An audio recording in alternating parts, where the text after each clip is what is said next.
Perampokan di minimarket Jalan Pagar Alam, Kelurahan Segala Mider, Kecamatan Tanjung Karang Barat, Kota Bandar Lampung pada Kamis, 6 November 2025, viral. Sosok sang perampoklah yang membuat warga hingga warganet terperangah. Paras tampan perampok tersebut membuat warga dan warganet memberikan respons tak biasa. Aksi perampokannya tak lagi disorot, justru wajah pelaku yang dianggap good looking yang ramai dibahas. Perampok di Pagar Alam, Kelurahan Segala Mider, Kecamatan Tanjung Karang Barat, Kota Bandar Lampung bikin warganet heran. Perampok itu bukan dipukuli melainkan dipuji. Warga syok sebab wajah perampok itu terlihat ganteng. Sosok perampok yang diketahui bernama Herman, 25, tersebut malah dipuji-puji oleh warga yang mengerumuninya. Padahal Herman merupakan perampok atau pencuri dengan modus menggunakan senjata tajam dan mengancam korbannya.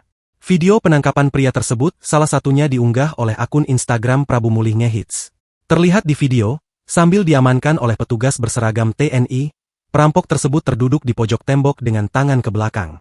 Dia tampak mengenakan sweater hitam dan celana hitam serta mengenakan sandal. Dalam video beredar itu terdengar pujian warga yang mengerumuninya. "Udah ganteng-ganteng bang. Ganteng lo," ucap salah satu warga yang mengerumuninya. Warganet pun ikut memuji-muji sang perampok tersebut. Bahkan banyak warganet yang menyayangkan bahwa seharusnya pria itu bisa menjadi artis atau menjadi seleb TikTok.